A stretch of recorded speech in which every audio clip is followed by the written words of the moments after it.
합니다.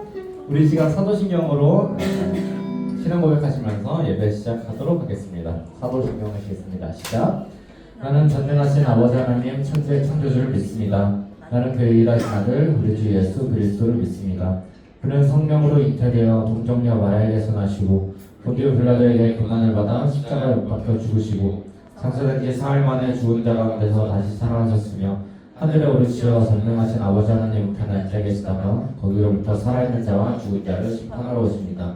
나는 성령을 믿으며 거룩한 공교회와 성도의 교제와 죄를 용서받는 것과 몸의 부활과 영생을 믿습니다. 아멘.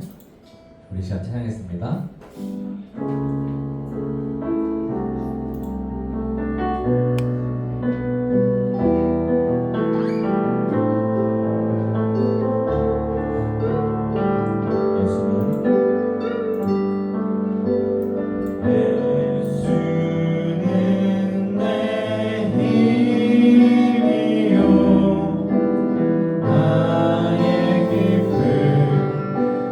참 소망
나가시길 소망합니다.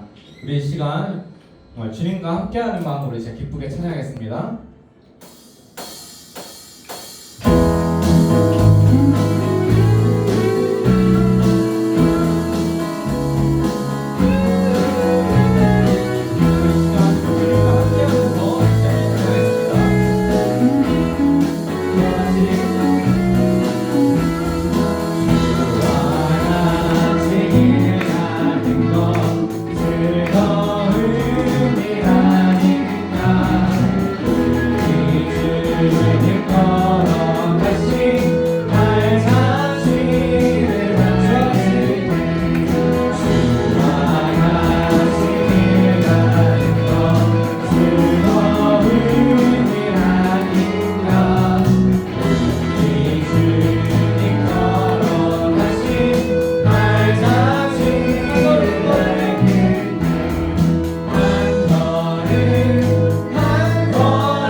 낮은 곳으로 쓰러져 있는 그들을 향해 당신이 그랬듯 더 낮은 곳으로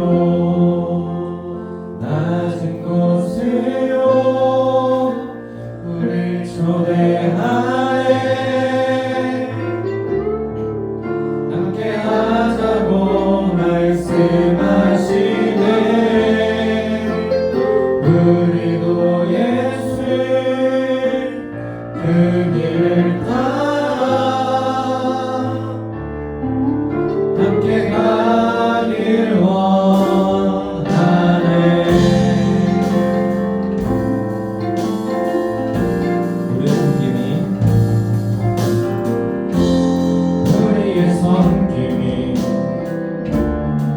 낮은 곳으로 우리의 고백이 더 낮은 곳으로 쓰러져 있는 그들을 향해 당신이 그랬듯 더 낮은 곳으로 낮은 곳으로 우릴 초대하네 함께 하자고 말씀하시네 우리도 예수 그 이름 따라 함께 가길 원하는 주님이 우리와 함께 하시네 십자가 피 흘린 예수의 손으로 모든 아픔을 위로하시네 우리에게 보여준 낮은 곳으로 우리 초대하네 함께 하자고 말씀하시네 우리도 예수 그 길을 따라 함께 가길 원하시네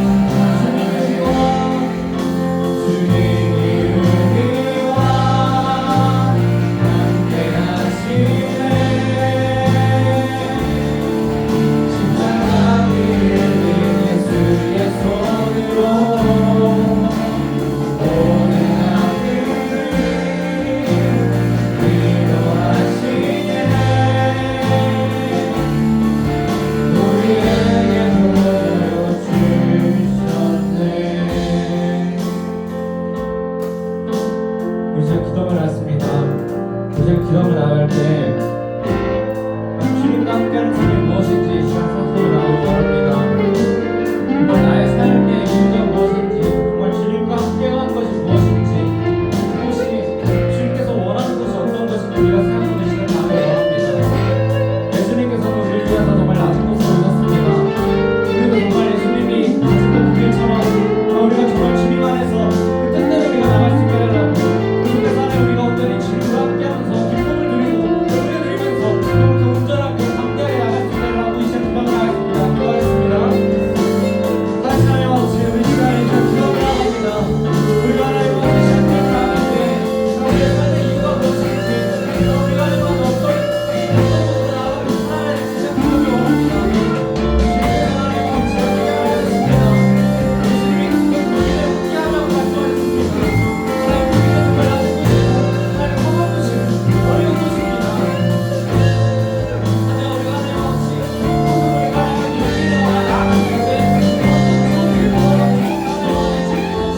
하나님 아버지 우리가 하나님 여기로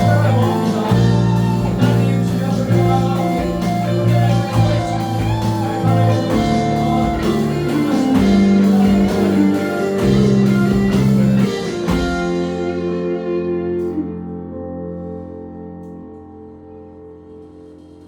다시 하나님 아버지 오늘 이 시간 우리 자리 예배 나왔습니다. 우리 예배 나온 하나님 아버지 우리 학생들 모두 축복해 주시고 또 오지 못한 친구들 있다면은 또 그 발걸음 인도해 주시고 또 그럼에도 오지 못한다면은 하나님 아버지 그 있는 자리에서 모두 같은 은혜 누리면서 다음 주에는 모두가 함께 할 수 있는 시간 될 수 있도록 은혜 함께 주셔서 하나님 이번 주일은 맥주 감사 주일입니다. 정말 주님 앞에 우리가 감사할 수 있는 또 한 주간 우리가 1년의 절반을 살아왔는데 그동안 우리가 감사했던 모든 것들을 주님 앞에 고백하길 원합니다.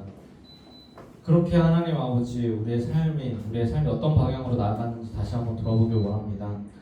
그 속에서 하나님 아버지 어려움이 있었다면 하나님 아버지 주님 앞에 솔직하게 다 털어놓을 수 있게 해주시고 또 감사한 점이 있다면 온전히 주님 앞에 감사할 수 있는 학생들이 될 수 있도록 함께 해주셔서 그렇게 하나님 아버지 결국에는 정말 주님께서 원하시는 그 그림대로 그 뜻대로 그 길대로 우리가 나아갈 수 있도록 함께 해주시고 또 그렇게 우리가 준비될 수 있도록 또 기도와 말씀으로 우리가 하나님 아주 준비될 수 있도록 하는 잡히 잡혀서 말씀 전하시는 윤희진 목사님 가운데 힘을 주시고 그 말씀 우리가 정말 온전히 잘 듣고 또 주님 앞에 나아가서 우리 섰을 때 정말 주님께서 원하시는 그 귀한 열매 맺을 수 있는 우리 학생들 될 수 있도록 하나님 아버지 함께 해주셔서 감사드리며 예수님의 이름으로 기도드렸습니다. 아멘. 노래 고백하시겠습니다. 시작. 주님의 시선은 낮은 자리에 가난한 사람, 힘없는 사람에게 있습니다. 주님이 우리를 생명 주시고 해방시키시며 구원케 하십니다. 우리도 주님처럼 낮은 자리에서 기도하고 실천하게 하소서. 아멘.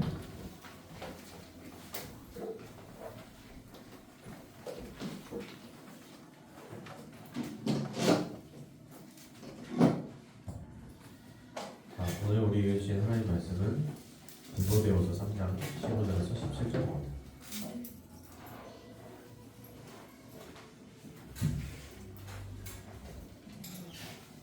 디모데후서 3장 15절에서 17절입니다.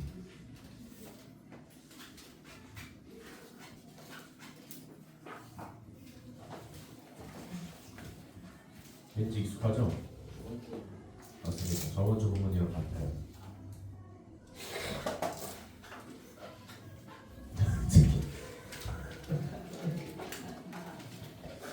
성경 습관을 가져오세요.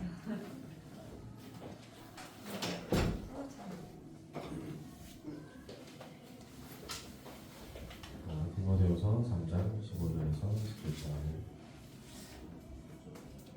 딘딘부.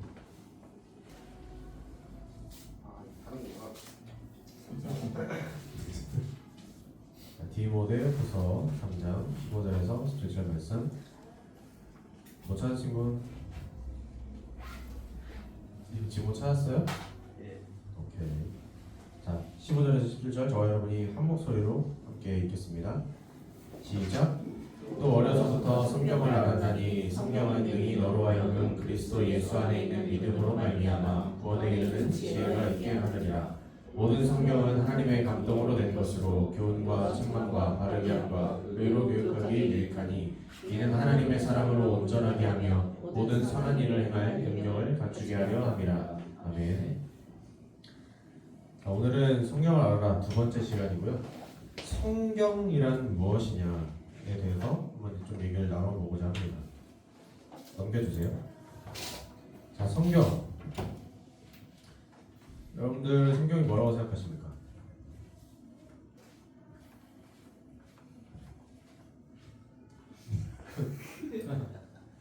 오케이, 모준 성경이 뭐죠? 오케이, 하연이 성경이 뭐죠?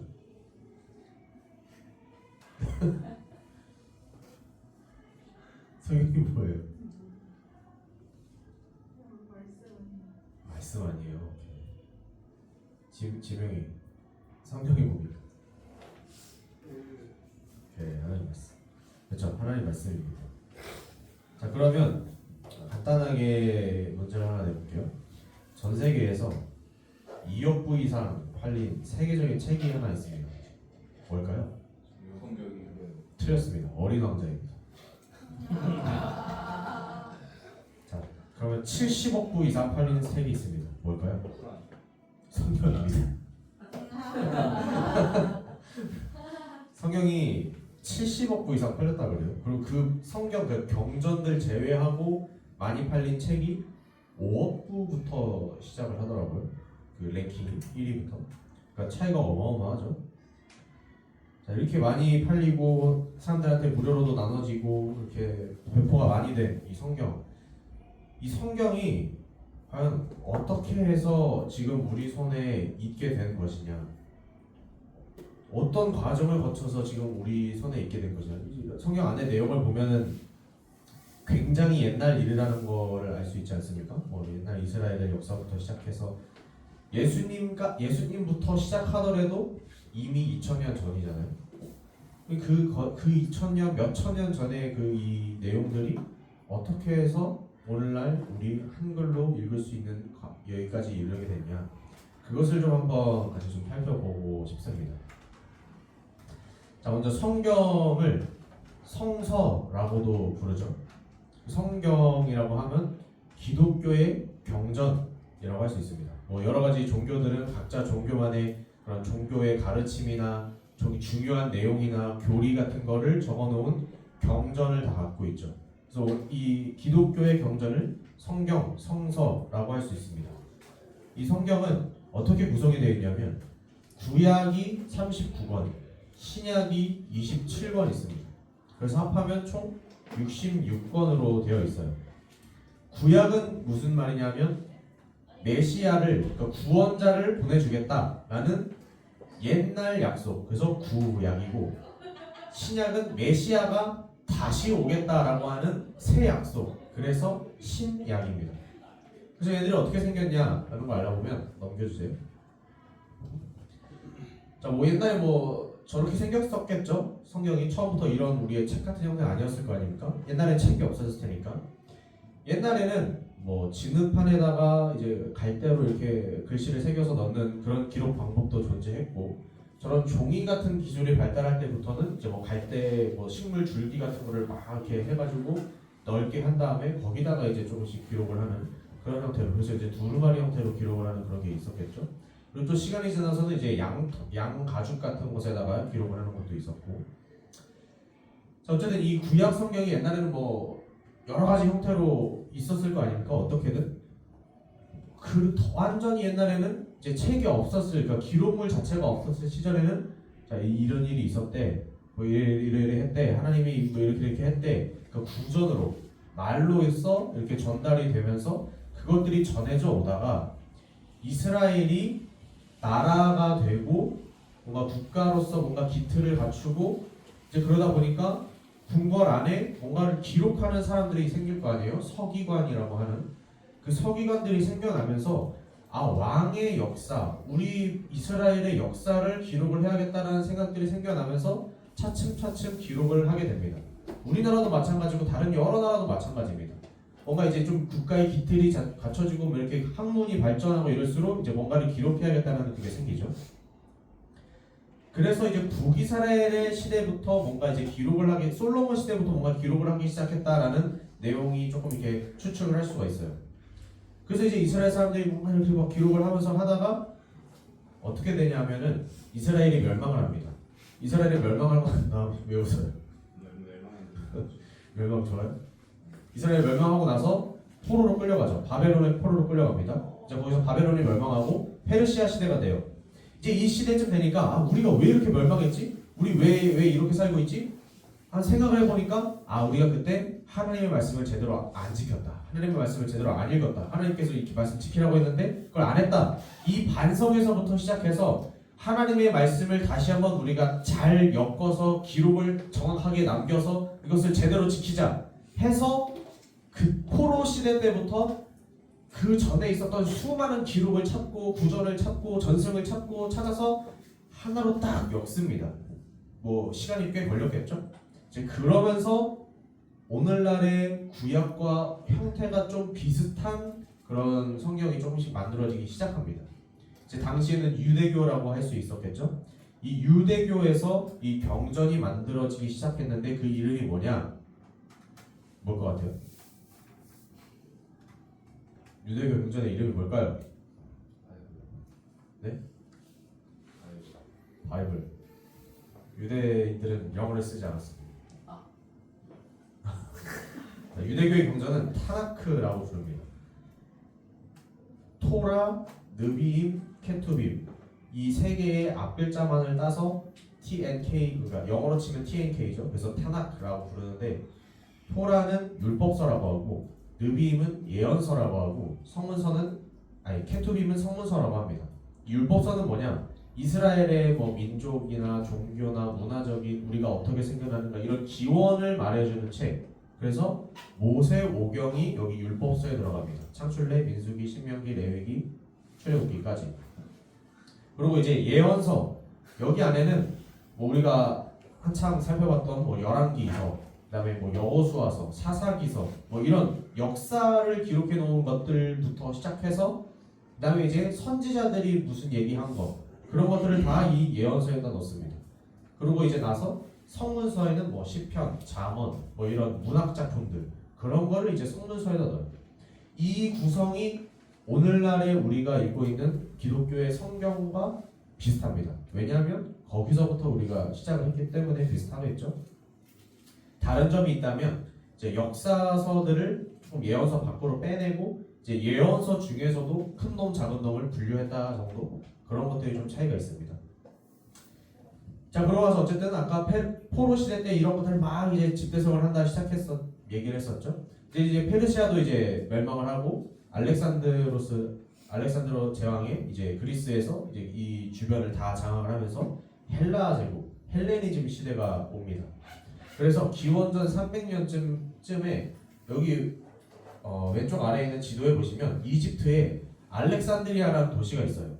이 알렉산드리아라는 도시는 알렉산더 대왕이 이제 어디 정복하는 곳에서 좀 중요해 보이는 도시마다 좀 이렇게 거점으로 세운 게 다 알렉산드리아 도시입니다. 그래서 세계 곳곳에 알렉산드리아가 있었어요. 근데 이 이집트에 있는 알렉산드리아라는 도시에 유대인들이 몇 명 이제 가서 살고 있었는데 여기 공동체에서 뭔가 이제 지금 언어가 우리 지금 헬라 시대로 바뀌었는데 이제 다 헬라어 쓰는데 옛날 언어로 되어 있단 말이에요. 히브리어로 써 있단 말이에요. 그래서 이 성경을 좀 헬라어로 번역을 해야겠다 우리가. 그래서 이 알렉산드리아에 있던 유대인 공동체에서 학자들이 모여가지고 72명이 모여가지고 히브리어로 된 성경들을 이제 다 헬라어로 번역을 합니다. 이것을 70인역이라고 불러요. 여기가 이제 우리가 지금 읽고 있는 성경의 가장 기초입니다.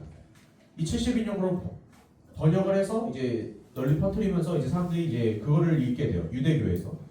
그리고 이제 기원 후가 돼서 한 80년쯤 되면은 이제 유대인 학자들이 다시 모입니다. 얌니아라는 곳에서 모여요. 그래서 이곳에 모여가지고 뭘 하냐면, 야, 우리 경전이 너무 많다. 물론 이게 우리가 번역한 이 70년 이것도 있는데 비슷해 보이는 거 다른 성경도 너무 많고 얘기들이 좀 많으니까 진짜 제대로 된 게 뭐냐 이거 정해야 되지 않겠냐. 이 어디까지가 성경이고 어디부터는 성경이 아니냐 이거를 정하자 해가지고 어디까지 성경을 쓸 것이냐. 진짜 이 글들에 뭔가 그 하나님의 거룩함, 하나님의 그런 뭔가 내용들이 잠겨있냐, 아니면 여기 이 성경에 뭔가 권위가 있는 글이냐, 아니면 이게 작성된 시기가 좀 그때쯤 시기가 맞냐, 이런 조건들을 걸어서 뭔가 얘는 성경 오케이, 얘는 오케이 성경 아니야, 이렇게 분류하는 작업을 합니다. 이것을 정경화 작업이라고 해요. 그래서 여기서 이제 성경 안에 들어오는 애들을 정경이라고 부릅니다. 그러니까 바른 성경이라는 얘기죠. 이 외의 것들은 성경이 아니거나 성경으로 치기는 조금 애매한 그런 애들을 이제 분류를 해요. 이 과정에서 위경과 외경이 나옵니다. 위경은 넌 진짜 얘는 진짜 아니야, 얘는 잘못됐어, 이런 애들이고, 외경은 성경이라고 치긴 조금 애매한데 그래도 뭔가 도움이 되고 뭔가 교훈이 있고 뭔가 좀 좋은 글, 그래서 이걸 외경과 위경을 구분합니다. 그리고 이제 시간이 또 많이 흘러요. 기독교가 이제 발전하고 로마 제국도 없어지고 이제 유럽에는 중세 시대가 오겠죠. 넘겨주세요. 중세 시대 때는 수많은 나라들이 이게 로마 시대 때 하나 더 넘겨주세요. 네, 중세 시대 때는 수많은 나라들이 유럽에 있었죠. 정말 작게 막 쪼개진 나라들이 있고 영주들이 다스리고 막 이런 복잡한 시기에 이때부터 이제 조금씩 뭔가 다른 언어들로 바뀌면서 좀 이런 복잡한 과정들이 생겨나게 됩니다.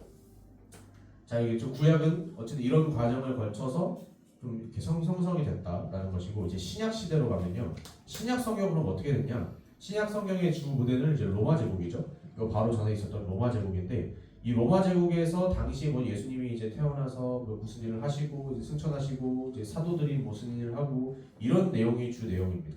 그래서 신약 성경은 어떻게 구성이 되어 있냐면, 예수님에 대한 내용, 예수님이 무슨 말을 했고 무슨 일을 했냐, 여기에 대해서 적어놓은 복음서들이 있습니다. 뭐 있죠? 복음서 뭐 있어요? 그렇죠. 마태, 마가, 누가, 요한, 요 네 개 사복음서라고 부릅니다.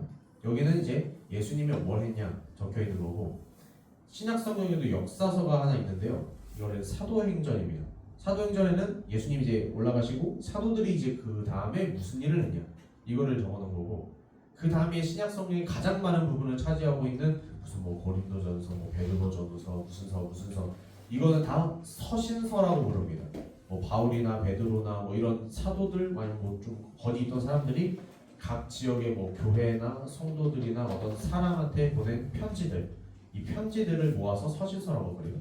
그리고 마지막에 사도 요한이 하나님한테 말씀과 묵상과 계시를 받아서 기록한 요한계시록까지가 신약 성경이 있습니다. 자, 그래서 이 신약 성경은 어떻게 이제 구성이 또 되냐면, 이제 예수님 가시고 사도들이 막 활동하던 기독교가 이제 어느 정도 이제 막 태어나던 그런 초기에, 당시는 기독교라는 구성은 따로 없고 유대교의 한 뭐 분파 한 부분 정도 그렇게 인식이 되어 있었어요. 그래서 초기에는 유대교랑 많이 흡사했습니다. 당연히 유대교의 경전이었던 타나크, 아까 그 72년 뭐 이렇게 번역한 그거 있죠? 그거를 그대로 공유를 했고, 그러면서 거기에 더해서 이제 예수님의 제자들이었던 사도들의 뭐 이런 여러 가지 기록된 문서들을 읽으면서 신앙생활을 하고 있었어요. 근데 그러던 중에 당연히 이때도 뭔가 이상한, 우리가 알고 있던 그런 내용이 아니라 뭔가 이상한 문서들도 생기고 이상한 가르침을 하는 이단들도 막 생기는 겁니다. 그러다 보니까 예수님께서 뭐라고 말씀하셨지? 예수님께서 뭐 하라고 했지? 그래서 예수님의 가르침을 바로 들었던 그 제자들은 뭐라고 얘기를 했었지? 이거를 분별하는 작업이 또 필요했던 거예요. 그래서 이 신약 성경은 예수님을 그리스도로 증거를 하는가? 그다음에 마찬가지로 그 권위가 있는가? 우리가 모두 받아들일 수 있을 만한가? 인정할 만한가? 그런 것들을 조건으로 신약 성경도 마찬가지로 정경화 작업을 시작합니다. 그리고 기원후 300년, 400년 정도까지 가가지고 오늘날에 이르는 27권을 여기까지는 성경, 이거 말고는 조금 애매하거나 잘못된 것들, 이렇게 구분을 합니다. 자, 이제 이렇게 해서 구약 성경과 신약 성경에 뭘 구성할 것이냐가 딱 됐어요. 그럼 이제 이게 지금 우리의 성경이 되기까지 어떻게 됐냐? 이 글들은 다 헬라어로 써 있었습니다. 구약 성경은 70명이 모여가지고 헬라어로 번역했고, 신약 성경은 애초에 헬라어 쓰고 있었을 시대니까 헬라어로 쓰여졌고, 다 헬라어로 쓰고 있었는데, 이제 로마 시대 때 공용어 중에 헬라어도 있었지만 또 하나가 라틴어가 있었습니다. 그 라틴어로 이제 헬라어로 기록된 것들을 라틴어로 이제 또 다 번역을 해요. 이제 뭐 곳곳으로 퍼지겠죠, 로마 곳곳으로. 근데 이제 시간이 지나면서 로마도 멸망하고 유럽들이 이렇게 막 분열이 되고 막 언어도 막 여러 개로 나뉘고 그러지 않겠습니까? 그래서 이제 여러 가지 언어들로 번역이 되는 시도가 생겨납니다. 헬라어랑 라틴어부터 이제 여러 가지 언어로 번역이 되는 거예요. 이제 여기에 도움이 됐던 게 바로 여러분들 뭐 주구장창 배우는 구텐베르크, 뭐 인쇄 금속 활자 거시기 그런 거 나오면서 이제 인쇄술이 발달하고 뭐 이 시기에 마침 종교 개혁도 막 생기고 사회적인 뭐 여러 가지 개혁의 막 그런 바람이 불어오면서 보편화된 그런 언어로 뭔가 문서들을 작성하고 막 이렇게 하는 작업들이 막 생겨요. 그 중에 하나가 성경이고 뭐 여러 가지 문서들이 막 배포되지 않습니까? 그래서 이제 뭐 영어, 독일어, 프랑스어 등등 많이 번역이 됩니다. 왜 이 번역 과정을 거쳤냐면 당시에는 교회가, 지금의 카톨릭인데 교회가 이 성경을 사제만 읽을 수 있게 만들어놨어요. 물론 라틴어 쓰던 시대에는 라틴어 쓰던 사람들이 다 읽을 수 있었겠죠. 근데 지금 이 시대는 로마 시대로부터 거의 1000년 정도는 지난 시대예요. 그러니까 라틴어를 쓸 줄 아는 사람이 그렇게 많이 없는 거예요. 언어들이 막 바뀌고 새로 생기고 하니까. 그래서 라틴어를 쓸 수 있는 사람은 사제들, 그러니까 교회에 지금 것처럼 목사님 뭐 이런 사람들밖에 성경을 못 읽는 거예요. 그럼 성경을 목사님밖에 못 읽으니까 다른 애들은 성경을 모르, 여러분 성경 내용을 몰라요. 내가 알려주는 것만 알 수 있어. 그러면 어떻게 돼요? 제가 뭔가 여러분들을 선동하기가 쉬워지겠죠. 이용하고, 그래서 이제 착취하고, 그러니까 이제 너네 뭐 죄 사함 받으려면 돈 내야 되고, 이렇게 뭐 너네 잘 살려면 지금 성전 빨리 건축해야 돼, 너 돈 내, 재물 바쳐, 이렇게 되는 거예요. 이 점점 이렇게 타락해가는 거예요. 이런 것들에 반발하기 위해서 이 성경 지식을, 하나님의 말씀을 사제가 독점하면 안 된다. 그래서 번역을 시작한 겁니다. 일반 평민들의 언어로. 우리나라로 치면 한자로 써있던 거를 한글로 이제 번역해서 백성들한테 뿌리는 그런 느낌인 거죠. 이게 바로 종교개혁이었고, 이게 종교개혁을 하면서 이제 막 번역을 딱 생깁니다. 그리고 이제 막 여러 가지 언어들로 번역이 됐어요, 성경이. 그리고 이제 서양에서 이제 대항해 시대가 시작되면서 어디로 갑니까? 이 사람들이 뭐 아시아 뭐 여러 대륙으로 퍼지잖아요. 그러면서 제일 먼저 가는 게 누구예요? 유럽 애들도 가는데 유럽 애들 중에 누가 제일 먼저 가요? 선교사들이 제일 먼저 가죠. 그 땅에 선교사들이 가서 뭐 종교들을 전파하면서 문화들을 어떻게 읽어내고 막 그러면서 이제 식민지가 이렇게 개척되고 그런 겁니다. 근데 선교사들이 이제 아시아 쪽으로 막 가면서 이제 그 나라의 언어로 이제 성경을 또 이제 번역을 하는 겁니다. 대표적인 게 뭐 중국과 일본이 있겠죠. 일본 말로도 번역이 되고 이건 아직 아닌데 한자로도 번역이 되고 막 그래요. 그래서 이제 넘겨주세요. 그리고 이제 당연히 한자로도 번역이 되고 막 하니까 우리 조선 후기에 뭐 실학이다 뭐다 뭐 하면서 청나라로부터 뭐 들여온다 뭐 이런 얘기 하면서 성경이 차츰차츰 들어오기 시작합니다. 왜요? 네, 옛날에는 뭐 저렇게 발언했나 봐요. 자, 조선에 이제 중국어 성경이 들어오기 시작합니다. 그러면서 이제 조선도 이제 흘러가면서 이제 한글로 번역도 되고 그렇게 되는 거죠. 이제 시간이 흐르면서 이제 옛날 한글은 지금과 많이 다른 거 아시죠? 발음도 다르고. 그 이제 뭐 시대가 흐르면서 막 언어도 변하고 발음도 변하고 맞춤법도 바뀌고 이러면서 지금 뭐 신약 전셔, 막 예수 형교 전셔 막 이렇게 써있던 것들이 이제 바뀌기 시작하는 거예요. 번역이. 뭐 수많은 과정을 거쳐서 바뀌고 번역을 하고 모으고 막 이렇게 하면서 1956년에 우리가 지금 읽는 것과 가장 가까운 개역 한글판 성경이 나옵니다. 근데 여기에는 이제 워낙 이것도 1950년이면은 옛날이기 때문에 옛날 언어들도 뭐 어려운 말들 이런 것들이 많아서 이런 뭐 번역 오류나 아니면 뭐 이렇게 현대에 맞게 언어에 좀 바꾸려는 이런 노력들을 해서 지금 우리가 보고 있는 개역 개정판이 나오게 됩니다. 한번 보실래요? 밖에? 성경 밖에? 뭐 개역 개정판이라고 써있을 겁니다. 그리고 뭐 가끔 어플에 보면은 어플들에서는 이제 무료로 배포 안 하는 어플들에는 개역 한글로 되어 있는 것들도 많아요. 그리고 교회 중에서는 뭐 옛날 성경 쓰는 분들 중에서는 개역 한글판 쓰는 분들도 많고. 자, 개역 개정까지 왔는데 이 개역 개정에도 어려운 말과 좀 번역에 맞지 않는 말과 이런 것들이 남아있다 이겁니다. 그래서 여러 가지 번역 시도를 한 결과 새 번역 성경도 나오고 우리말 번역 성경도 나오고 어린애들도 읽게 쉽게 만든 쉬운 말 뭐 그런 성경들 이런 것들이 많이 나옵니다. 그렇게 해서 오늘 우리가 읽고 있는 성경까지 왔다라는 것이죠. 우리 사랑하는 마타 중고등부 학생 여러분, 성경의 역사를 아주 간단하게 살펴봤는데 좀 어떻습니까? 아주 짧게 말했지만 세계사인데요. 그렇죠, 세계사죠. 아주 많은 게 담겨 있죠. 근데 여기에는요, 지금 뭐 제가 뭐 번역했고 뭐 이렇게 했고 이렇게 얘기했지만 그 옛날에 이스라엘 백성들이 경험했던 말로 전했다가 그걸 한꺼번에 다 모아서 기록을 하고 번역을 하고 막 이렇게 이런 과정들이 오늘 우리에게 오기까지 여기 안에는 굉장히 긴 시간도 있었지만 많은 희생과 많은 노력과 많은 과정이 담겨 있었다는 얘기입니다. 이거를 하기 위해서 뭐 그 특히 제일 대표적으로 얘기했던 게 종교개혁 시대에 이 성경 번역하면 잡아가서 죽는 거예요. 당시에는 종교가 최고기 때문에 여기서 반하는 짓 하면 죽는 겁니다. 그런 죽음을 무릅쓰고서라도 백성들한테 일반 시민들한테 하나님의 말씀을 알려야 되고 그런 과정들을 통해서 지금 여기 우리가 성경을 읽기까지 온 겁니다. 물론 아직까지도 우리가 읽는 성경 뭐 새번역, 개정, 개역, 개정 여기도 번역의 오류들은 존재합니다.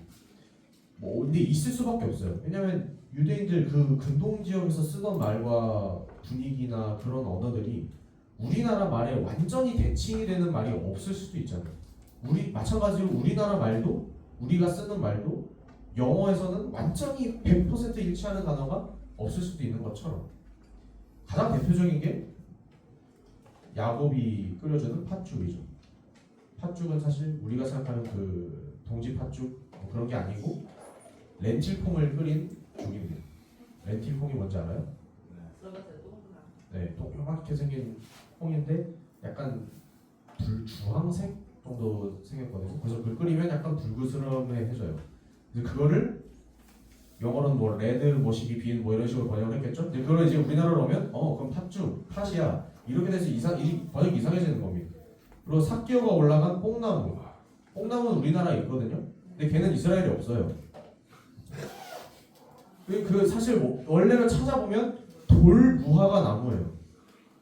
그러니까 돌무화과 나무 우리나라에 없잖아요. 그러니까 이런 거를 번역 과정에서 이거 우리나라에 없는데? 그럼 이제 뭐 한 비슷한 거라도 넣을까? 그래서 뽕나무가 되는 이런 것들이 굉장히 많습니다. 그러니까 이게 문제가 없을 수가 없다는 거죠. 근데 이런 뭐 어려움들도 있고 그래서 저 같은 이제 목사님 같은 분들이 원래 이건 무슨 뜻이고 어떻게 쓰여진 거고 이런 걸 알려드리는 거 아닙니까? 자, 이런 뭐 말도 많고 탈도 많은 그 성경이 오늘날까지 왔는데 이것이 갖는 의미가 무엇이냐? 그것은요, 하나님께서는 이런 수천 년의 역사 속에서 수많은 사람들의 손에서 수많은 노력과 희생과 피와 땀을 거쳐서라도 오늘 우리에게 이 하나님의 말씀을 전해주고 싶으셨던 겁니다. 굳이 이 말씀을 하나님께서 우리에게 별로 하고 싶지 않으셨으면, 할 필요 없었으면 굳이 그렇게 하셨을까요? 사람들이 뭐 그렇게까지 했을까요? 목숨 걸고 막 번역을 했을까요? 하나님께서 원하셨다는 겁니다. 오늘 우리에게 이 말씀을 하시기를, 이 성경을 우리에게 주시길 원하셨다는 겁니다. 그리고 아마 우리 앞으로 또 우리가 살아가면서 언어가 바뀌고 우리가 일상생활에서 쓰는 말이 바뀌고 시대가 바뀌고 환경이 바뀌고 그렇다면 거기에 맞춰서 그 미래 사람들이 이해할 만한 말로 또 성경이 바뀌지 않겠어요? 그 사람들이 이해할 수 있게 아마 이런 노력들이 계속 반복될 겁니다. 계속해서 번역을 거치고 다시 개정하고 만약에 또 혹시 뭐 발굴 못했던 새로운 그 진짜 원본이 만약에 발굴이 된다. 그러면 우리가 지금까지 알고 있던 게 틀렸네. 그럼 수정도 해야 되고 아마 계속해서 이어질 겁니다. 이건 무엇을 보여주냐면 2000년을 넘게 그 수천 년의 역사를 달려온 지금도 살아 역사하시는 그 하나님의 말씀이 계속해서 앞으로도 이어져서 우리에게 주어질 것이라는 말입니다. 우리를 위해서 말씀하시고 싶어 하시는 그 하나님의 말씀, 그 성경을 우리는 조금이라도 잘 알고 조금이라도 잘 캐치하고 조금이라도 잘 이해하면 그 속에 담겨진 우리에게 하고 싶어 하시는 그 하나님의 말씀을 우리가 이해할 수 있게 되겠다라는 것이죠. 우리가 계속해서 살펴보는 이 성경에 대해서 그리고 함께 또 본문으로 읽은 디모데후서 3장 15절부터 17절 모든 성경은 하나님의 감동으로 된 것으로 교훈과 책망과 바르게 함과 의로 교육하게 유익하니 이는 하나님의 사람으로 온전하게 하며 모든 선한 일을 행할 능력을 갖추게 하려 합니다. 이것들을 우리가 할 수 있게 되기까지 우리가 계속해서 공부를 멈추지 않아야겠다는 얘기죠. 그 시간을 제가 취약해서 여러분들께 함께 나눠보도록 하겠습니다. 오늘 말씀 여기까지 마치고요. 기도하고 찬양하겠습니다. 사랑하는 하나님 감사합니다. 그 수천 년의 시간을 넘어서 오늘 우리에게까지 하나님의 사랑이 이어져서 우리를 향한 그 하나님의 관심을 통해 하나님의 말씀이 지금까지 이어져서 우리의 손에 있게 하심에 감사를 드립니다. 많은 어려움이 있고 읽기에 우리의 부족함도 있고 그래서 온전히 100% 하나님 말씀을 받아들이기 어려울 때도 있지만 하나님 그럼에도 불구하고 우리의 작은 노력들을 통하여 하나님의 말씀을 우리가 받아들일 수 있게 하시고 이 하나님의 말씀이 죽은 그냥 종이에 써진 글씨가 아니라 살아계신 하나님의 능력으로 우리에게 다가올 수 있는 그런 역사가 일어나게 하여 주시옵소서. 모든 말씀 살아계신 예수 그리스도 이름으로 기도드렸습니다. 아멘. 우리 하나님은 너를 지키시는 자 찬양하시겠습니다.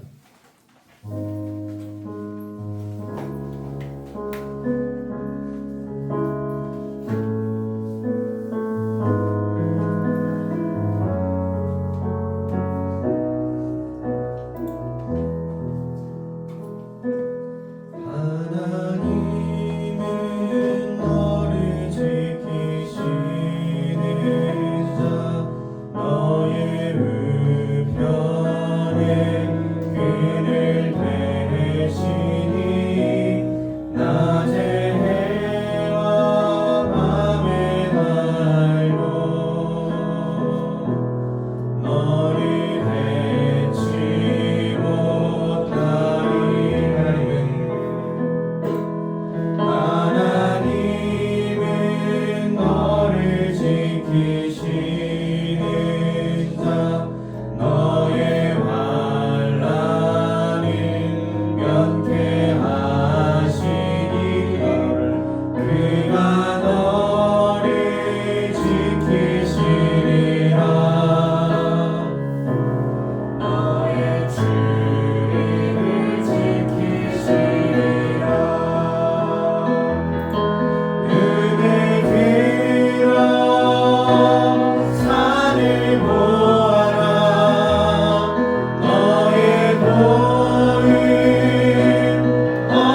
하나님 감사합니다. 오늘도 하나님께 예배하러 나올 때 주님께 우리의 모든 것을 드리는 마음으로 가져온 나온 모든 마음들 하나님 귀하게 여기시고 우리에게 주어지는 모든 영혼들 가운데 모든 물질들 가운데 우리의 모든 것이 주님의 것임을 고백하며 드리는 그런 믿음을 우리에게 허락하여 주시옵소서.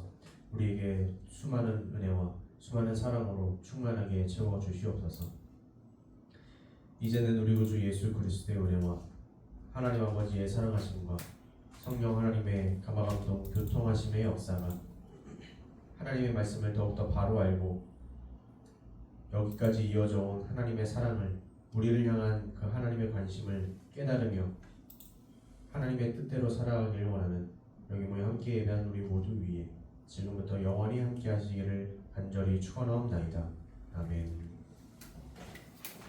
자, 공고 말씀드리겠습니다. 수련회가 8월 첫째 주에 있고요.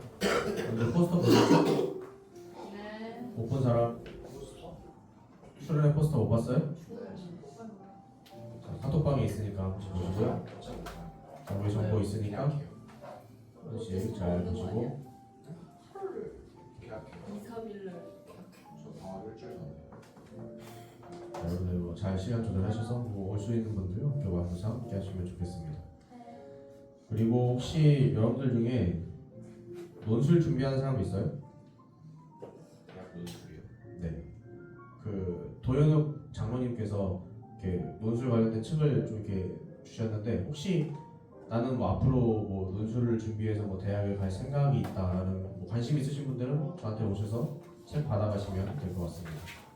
그리고 오늘 점심 식사 후에는 우리 교사분들 회의 있고요. 그다음에 1시에 저희 원래 15구역이 모임을 6층에서 하는데 그 선교사님이 들어오셔가지고 장소가 좀 마땅치 않아서 아마 1시쯤에 저 중고등부 교사실을 좀 잠깐 빌려야 할 것 같습니다. 좀 약간 양해의 말씀을 구합니다. 이상입니다. 그리고 그 세무임지 안에 보면은 감사 제목과 기도 제목 카드가 있거든요. 늘 하는 그거 여러분들 작성해 주시면 되겠습니다.